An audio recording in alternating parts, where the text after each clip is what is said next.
ललाटपट्टे लिखिता विधात्रा षष्ठीदिने या अक्षर मालिका च तां जन्मपत्रिं प्रकटिं विधते दीपो यथा वस्तु घनांधकारे। जैसा कि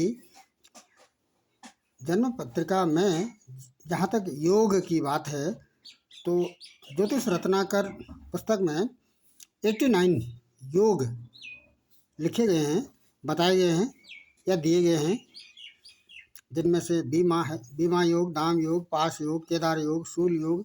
इस तरह से ये योग से जब हम बाहर निकलते हैं तो उसके बाद आते हैं पंच महापुरुष योग। पंच महापुरुष कहने का मतलब पहला मंगल, दूसरा बुध, तीसरा गुरु और चौथा शुक्र तथा पांचवा शनि। शनि को शश योग कहा गया है और शुक्र को मालव्य, गुरु को हंस और बुध को भद्र और मंगल को रोचक कहा गया है।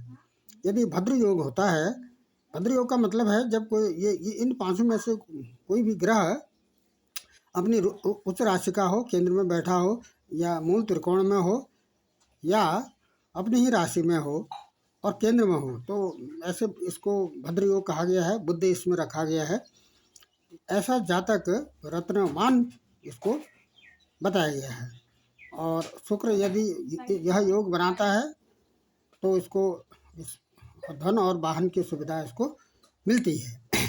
इस समय जो मुख्य रूप से बात करनी है वह यह कि चंद्रमा पर ही संपूर्ण जन्म पत्रिका केंद्रित रहती है।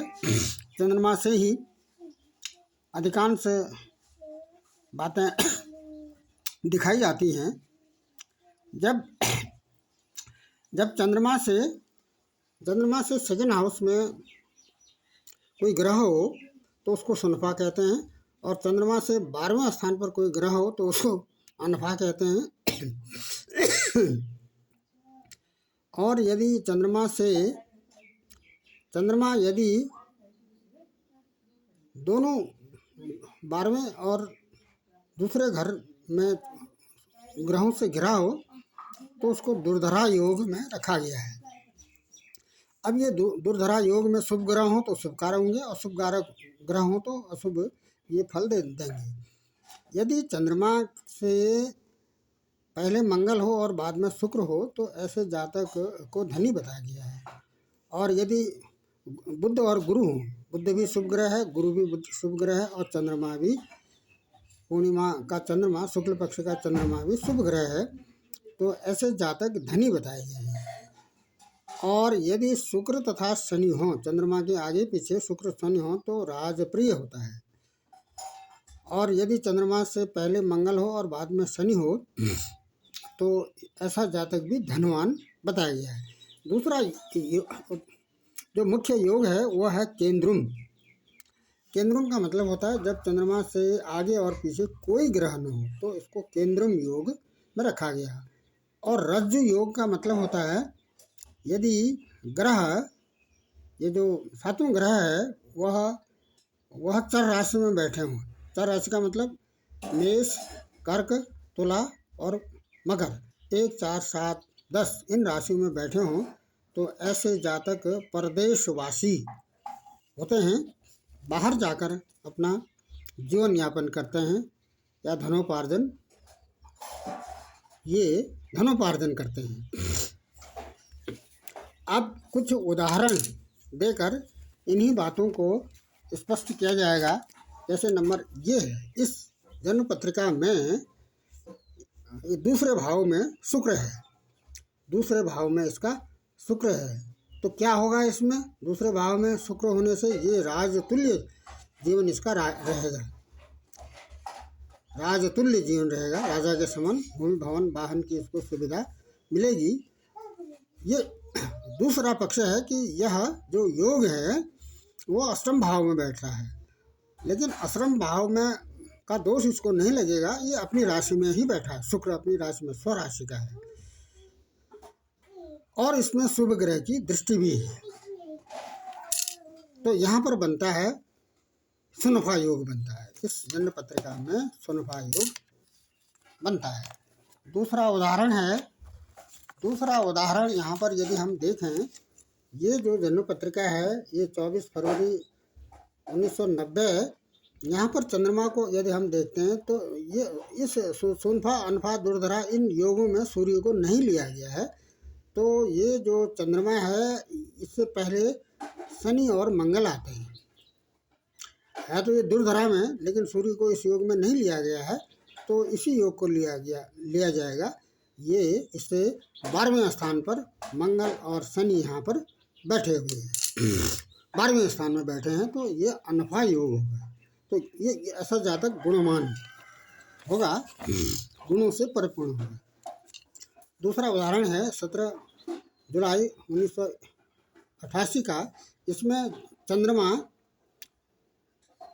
चंद्रमा से 12वें स्थान पर सूर्य है, लेकिन सूर्य को इस योग में नहीं लिया जाता है, सूर्य को इस योग में नहीं लिया जाएगा। लेकिन यहाँ पर भद्र योग बनता है। क्यों? क्योंकि बुध अपनी राशि में ही बैठे हैं। 3 का मतलब है मिथुन, मिथुन के स्वामी बुध बनते हैं, तो ये केंद्र में भी हैं, अपनी राशि में भी हैं, तो भद्र योग बनता है। तो ऐसे जातक को रत्नों की प्राप्ति होगी, रत्न इसके पास रहेंगे। एक उदाहरण यदि हम देखते हैं तो ये जो जन्म पत्रिका है, इस जन्म पत्रिका में हम यहाँ पर चंद्रमा की बात कर रहे हैं। तो चंद्रमा से दूसरे स्थान पर, यहाँ पर दूसरे स्थान पर चंद्रमा से दूसरे स्थान पर राहु है। तो राहु का मतलब है ये क्रूर ग्रह है दूसरे स्थान पर। और यहाँ पर यदि हम योग की बात करें तो ये शनि यहाँ पर त्रिकोण में बैठे हैं, लेकिन नीच के बैठे हैं। ये 28 नवंबर 1990 की पत्रिका है। इस जन्म पत्रिका में यदि चंद्रमा को देखें तो चंद्रमा यहाँ पर ये केंद्रम योग बना रहे हैं, क्योंकि इनके दूसरे घर में और 12वें घर में कोई ग्रह यहाँ पर नहीं है, तो केंद्रम योग यहाँ पर बनता है।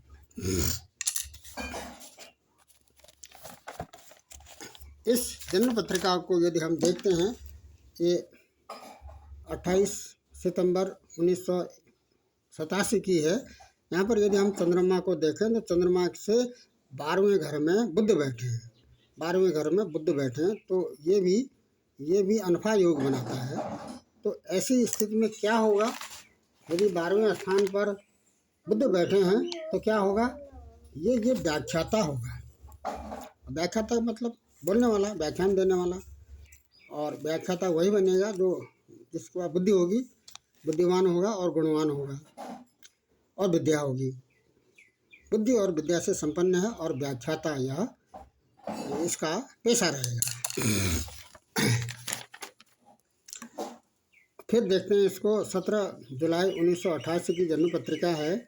यदि हम योग इसमें देखते हैं तो यहाँ पर जो योग हैं ये चंद्रमा पाप कर्तरी में है। क्यों?